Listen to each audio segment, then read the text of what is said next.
Deadlines, get things done. In this podcast, I'm going to take you through the art of actually getting stuff done, getting work out the door, not only making sure you're on top of your workload, but also getting the skill and the ability and the capacity to delegate effectively to others who actually execute effectively on theirs. The reality is, if you're not using this, then you're running around being a busy property investor, doing viewings, refurbs, everything under the sun that comes with running a business. However, if you want to become a highly leveraged, highly lucrative, new age property entrepreneur, we need to take a slightly different mindset to get a completely different result and take this to the next level. The way we're going to do it is deadlines, get things done.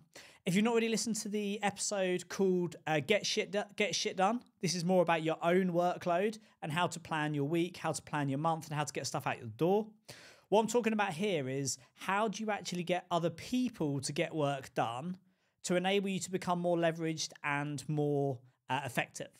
So somebody asked me the other day, how do I get everything done? You know, when you're running a business, how do you get everything done? Well, in the peak of the pandemic, I was running a portfolio of over 25 different companies based all around the UK, doing 6, 7 and 8 figure deals.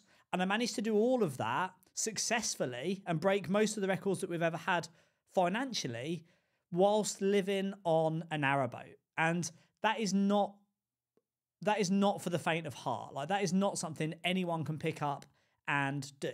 And this blueprint is how you can do exactly the same. So we don't want to be busy. We don't want to be running on the treadmill. We want to be a new age property entrepreneur who's highly leveraged, delegates their workload, and understands how to get other people to spin the plates. As a busy individual, you'll be spinning a single plate, and that's the end of your capacity. As a more leveraged property investor where you have a few team members, maybe you're spinning plates and they're spinning their plates. What we want to look at is how can you become a highly leveraged, high net worth property entrepreneur who's spinning plates of people who are spinning plates, of people who are spinning plates, of other people who are spinning plates. And at this level, anything is achievable. If you've not already listened to the podcast called Raise Your Rate, it's episode 51. And this is a key part to raise your hourly rate. And what it'll also do is it'll enable you to reduce your frustration. If you find that you're delegating workload to people and they're not getting it done, you find that you've got all these ambitious ideas, new projects, targets that you want to achieve, but people just aren't pulling their weight, half of this is your responsibility, and then half of it is theirs. And we need to shift our mindset to enable us to do this. And a lot of this is about slowing down to speed up. It's not about turning the tap on. It's not about running faster. It's not about putting more hours in. It's definitely not about swinging the bat to try and hit it out of the park. This is about more strategy. It's about more business savvy. And it's about more slowing down to speed up.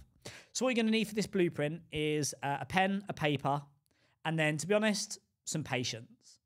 If you're a fast-paced entrepreneur who wants to get stuff done all the time, that's going to be both the gift and the curse of your journey. If you're not necessarily a Blaze or a Dynamo going all the guns blazing and you're more of a Tempo or a Steel, and you're giving other people work and they're just not delivering to your deadlines, which you can't believe anybody wouldn't do, this is the same thing that you're gonna use.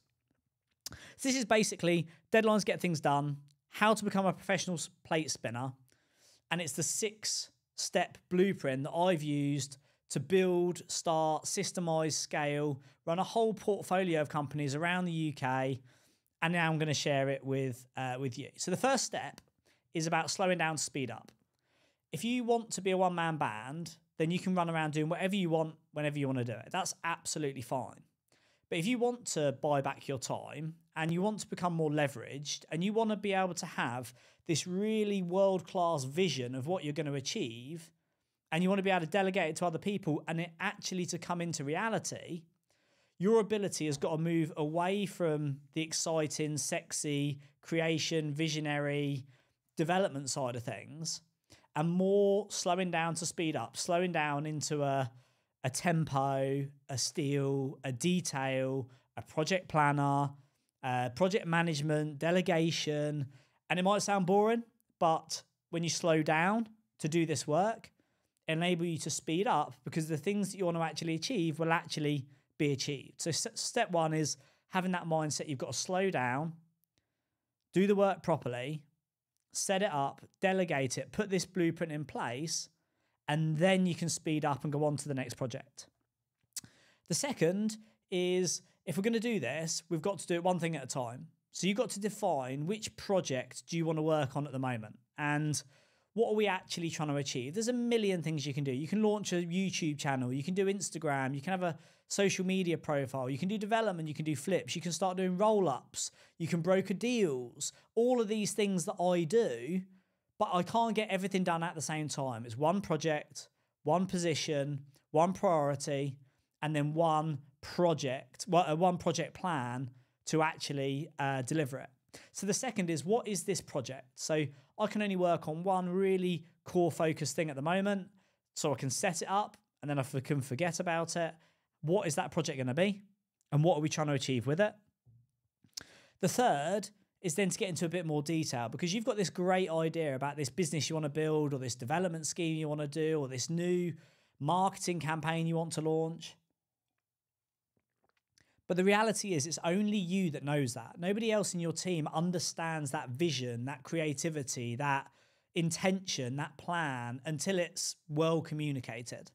So the third is, what we want to do is we want to detail what is actually required in order to achieve this project, and what's the priority plan through that. So just to confirm, first is slow down, speed up. I've come up with this idea. I want to build a new content media strategy. So you watched us this year build out our Level Up. In fact, this is a great example. I'm in the studio today. You've seen us this year build out our Level Up content machine strategy. It's a project. So that's step one. That's what we're going to do. I need to slow down, speed up. So slow down. I need to define the project. Right, what is the project? Well, the project is called Level Up, and it's the content machine strategy that we're going to use for the Daniel Hill and the Property Entrepreneur platforms and profiles. Great. Okay, I get it. And then step three is, I need to detail what is required and in what order. So how are we going to go about this? Well, this was a few sessions in my journal. It was a bit of time on a whiteboard. It was probably 2 90-minute sessions typing it up into a Word document, and then probably a further 90 minutes having taken feedback from a few people, things that didn't make sense, bits that I'd missed, suggestions that I'd made that were better ones available, and then formalised it. And what we had there is, right, this is the project. This is phase 1, 2, and 3. Phase 1 would be about raising the profile. Phase 2 would be about content schedule.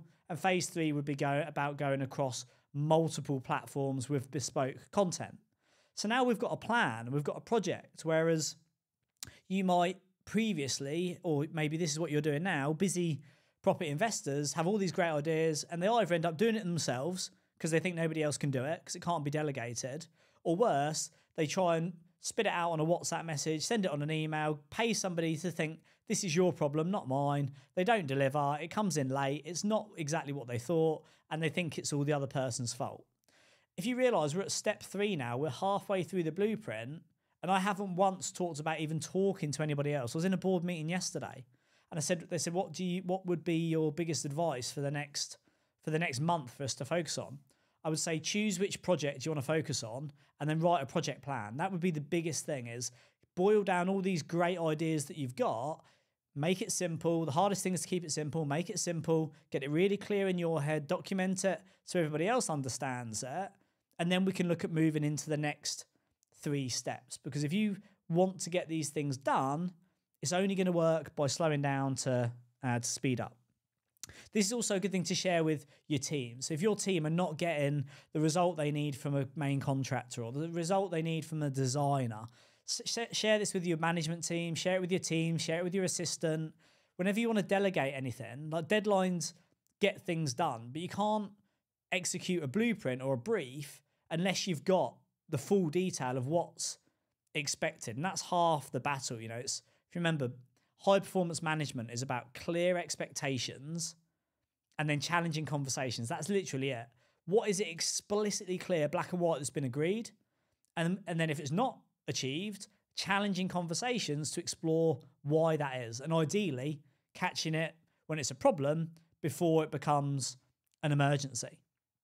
So share this with your friends, your family, your business partners, those people that you want to delegate on your behalf. And then we move to the second three steps. So we've got this project, we've got this plan, we've got these priorities as to what needs to be done. And if deadlines get things done, how do we use that effectively? Well, here's what you don't do. The first thing you don't do is you don't say to your team, right, these are the deadlines. I need this on Wednesday. I need this next Thursday. And I need that at the end of the month. Because when they don't achieve it, who's the first person they're going to blame? Oh, I was too busy. Oh, I had too much other work on. That deadline was unrealistic. You can never hold somebody accountable to your deadlines. So the first thing, step 4, is you want to ask them to schedule these tasks, look at what we've agreed, confirm that that is in agreement, that's what we need to do. And then we need them to set their own deadlines to say, right, well, based on what you've got going on at the minute, what is a realistic deadline for you to deliver this brief to this standard in order for you to successfully execute and me not to set you up for failure? In order for you to be set up for success, what deadline do you need to execute at this level? Then what they'll do is they'll set their deadline and they'll set it. And what you want to do is then set that. You want to schedule it and you want to post it or share it or document it or email it. So it's there, it's carved in stone. It's like, here's the project. You've said you're going to get it done for, let's say, next Friday. Here's the task we've agreed. Here's the individual deadlines. It's crystal clear. Remember, clear expectations. It's crystal clear what you've agreed to do by when, and then share it. So it's documented in a WhatsApp message, on email, on a whiteboard in the office, wherever it needs to go, in their one-to-one notes, in their PDP plan, wherever, somewhere where it's very, very clear and it's visible. Remember, if it's valuable, it should be visible. If it's something you've got to do and it's not on your to-do list, it's not valuable. If it's something you're supposed to do and you forget to write it down, or you don't put it front of house, or you don't tie a knot in your tie or write it on your desk, it doesn't get done. Visibility, if it's valuable, it needs to be visible.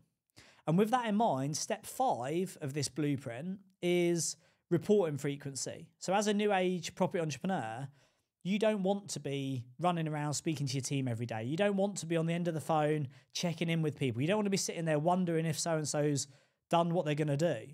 Step 5 is the reporting frequency. What reporting frequency are you going to put in place as a savvy, strategic, high net worth property entrepreneur to hold everybody accountable? So let's say, for example, it's a project plan and you're going to do it's an 8-week plan and you're going to publish deadlines every Friday. So we buy and sell lots of companies. And when we're doing a company acquisition or a sale, we have a 12-week or 15-week, normally a 12-week plan. And it says in 3 phases, marketing and sales, due diligence and legals, and then completion, due diligence, and then legals and completion. 3 phases. In there's a list of tasks. There's dates that everyone looks at. Everyone agrees before we even start, these are the dates we all agree to work to. And then every Friday we publish, this is what's due to be done. This was what was due to be done this week. This is what was actually done this week. And then this is what needs to be done next week. So you don't say, right, this is a 12-week plan. You put it in the drawer. Everyone forgets about it. The publishing frequency is every Friday. Here's an email that goes out. Here's the schedule. Obviously, you've got to work with human nature. And okay, we didn't get the due diligence we didn't get the mortgage offer in or commercial finance offer in for Friday, and it was due in for a Friday deadline. We've then agreed to extend it to Wednesday, and the lender says they're going to get it in for Wednesday. This is the whole thing about spotting problems before they become emergencies. So get that publishing frequency out there so everybody knows where they stand. They know who's going to do it. Equally, again, as a high net worth, new age property entrepreneur, you definitely don't want to be doing this yourself. You sit down, you do the project, you do the plan, you build the schedule.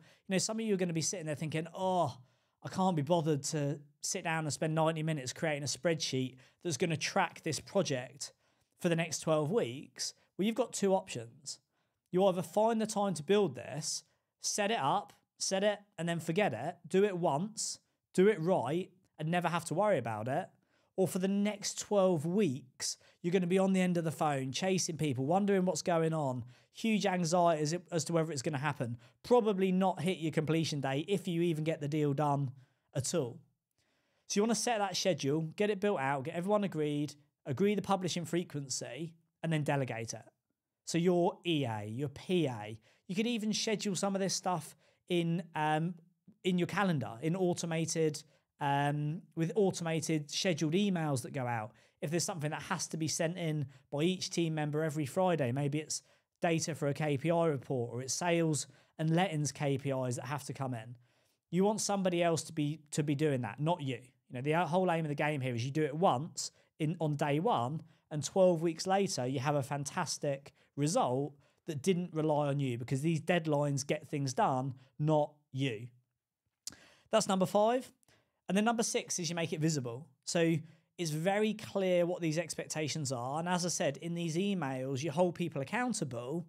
And remember, the only 2 things we're looking at for deadlines getting things done is deadlines that people have set, clear expectations, and then challenging conversations. Is if we said, right, this is a 4-week project, by the end of week 1, so for example, I was in a meeting today, and they said, oh, I'll have that to you by Monday.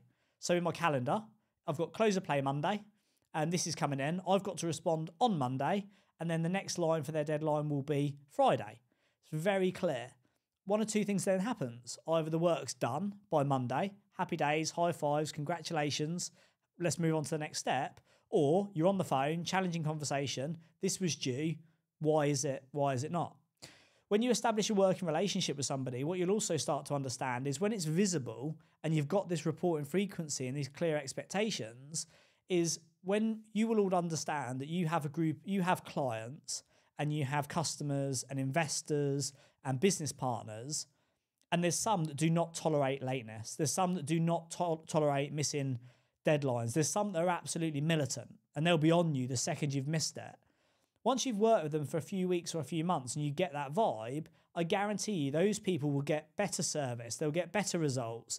They won't waste money on wasting time. They won't get messed around and be at the bottom of the list. They'll be at the top of the list. They'll get stuff done. Their teams will respect them. And the output of work will ultimately, when you compress that time that's lost through dragging things out and not rushing it, they will get much better results. As a new age property entrepreneur in this top 5%, this is what you want to be doing. You want to be the top of everyone's list, getting the best work out the door. Have 25 people around your team, if you like, all run into these deadlines. And it's the deadlines that are getting things done, not you. And that's the final step, is we make them visible. We have the clear expectations and the challenging, and then we have the clear expectations and then the challenging conversations. And if you have that in place, the outcome is 1 or 2 things. You will either figure out, 1 of 3 things. One is you will have ultimate high performers around you. They will all work to deadlines. You'll get world-class results. You'll you'll build world-class businesses, and your deals, your companies, your products, your services will do incredibly, incredibly well. And that's how we operate at that 5%. The second is you've got people who've got the potential to operate in that space, but they need coaching. And initially they are late, they are too busy. You know, more businesses choke to death than starve. If anyone's half decent at what they do right now, they're probably quite busy. So they need to figure out how to work within this framework to deliver to your expectations. And then it's a win-win for everybody. They get their stuff out the door, they keep you happy, you get the result you need. And over a period of weeks, hopefully, you get this framework in place and it works really, really well. Or the third is you have this set up, you have the clear expectations, you have the plan and deadlines, and people consistently give you deadlines, don't deliver to the deadlines, don't manage your expectations, and it's black and white. Like, you don't need to get emotional, you don't need to get frustrated. It's black and white. They do not have the ability to work at your level, execute at your standards, and get things out of the door. And ultimately, you're going to be the one that loses. Your projects are going to run over time. Your builds are going to run over budget. You're never really going to get enough pace or momentum or inertia built up to get world-class stuff out the door. And you just know that that's going to be something that just doesn't go the distance. And you can part ways comfortable that was not through a lack of your energy, effort, management, or leadership. A few top tips on this to put into practice. The first is just basic human nature. I think the more I've been managing and leading teams for 20 years this year, and one thing that's explicitly clear to me is don't expect anybody to do anything of their own accord. Now, you will end up having a few, in your time, you'll have a few superstars who always go above and beyond, always have the answer before they give you the question, always have the solution before they present you with a problem, and they're always ahead of the game. Those people are very, very rare, and you want to keep hold of them. If you want to do this en masse, where you've got 2 or 3 people, maybe 5, 10 people around you, you then want your team to be running projects for you. Now, I couldn't, in the middle of the pandemic, run 25 different companies around the country with people in 8 offices nationally. I couldn't have done any of that, and developments and training companies and portfolio management businesses and buying companies and selling companies. I couldn't have done all of that, any of that, without the deadlines, get things done blueprint, because I understand that I don't expect anyone to do anything of their own accord. Like, even if you're the best high performer in the world, if you're not checking up on people doing things, why would they continue to do it? It's just human nature. They just wouldn't.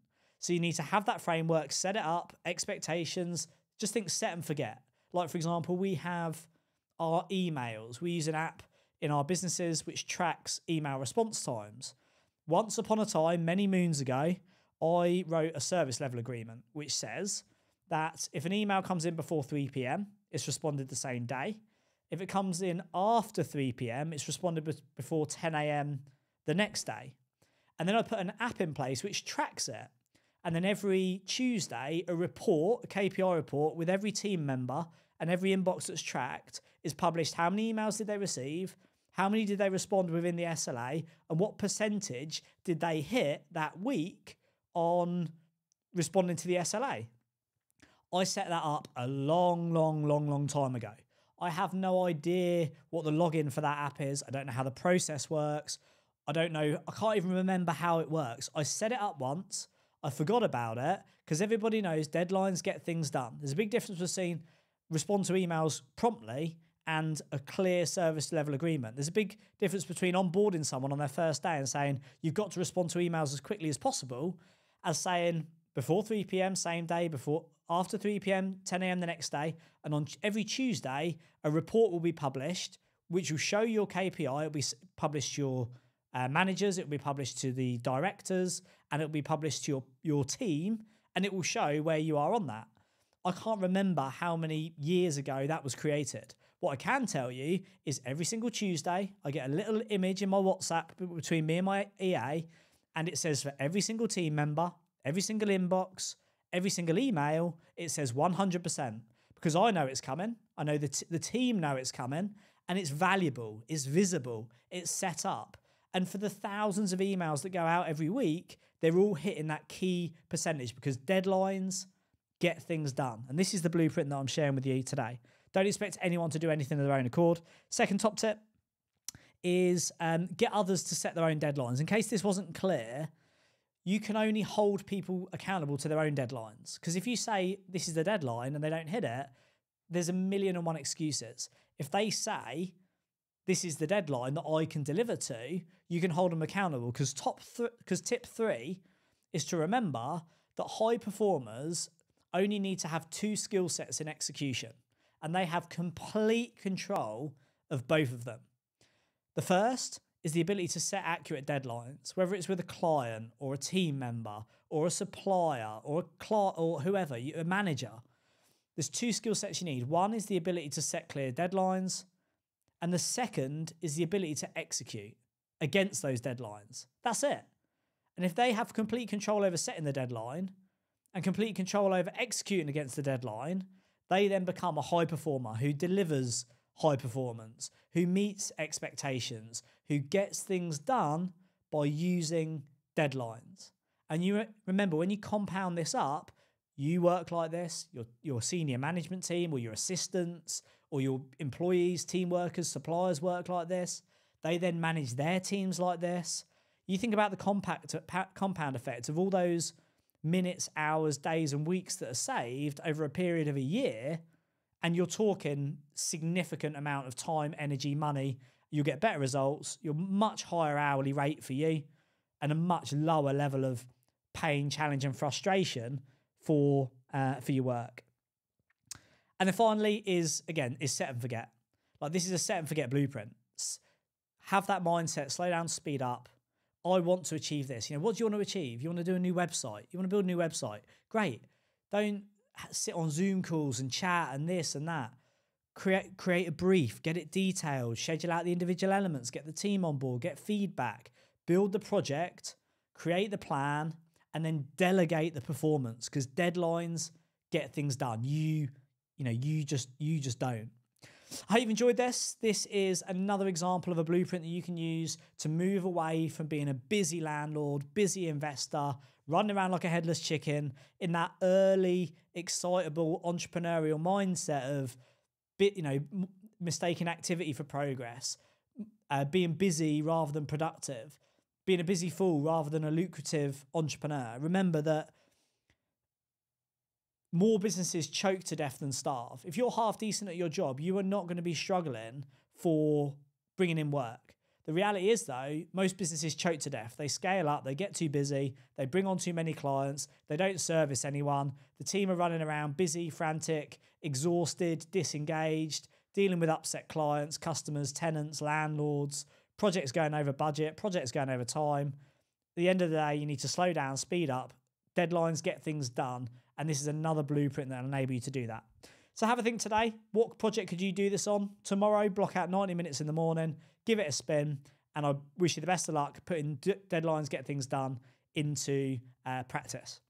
If you're enjoying these blueprints, remember, this is my life's work. I'm taking complex tasks, making it really, really simple, boiling it down, and releasing one for you completely for free every Tuesday. So if you're not already subscribed, click subscribe, click like, share it with whoever you think will find it on value, and listen to these blueprints in any order. It is my life's work. You can work through them in any order. It doesn't matter. And I guarantee, if you want to move from being a busy, overworked, underpaid, excitable entrepreneur to being a high net worth, new age property entrepreneur, this is the blueprint for you. I'll see you on the next episode.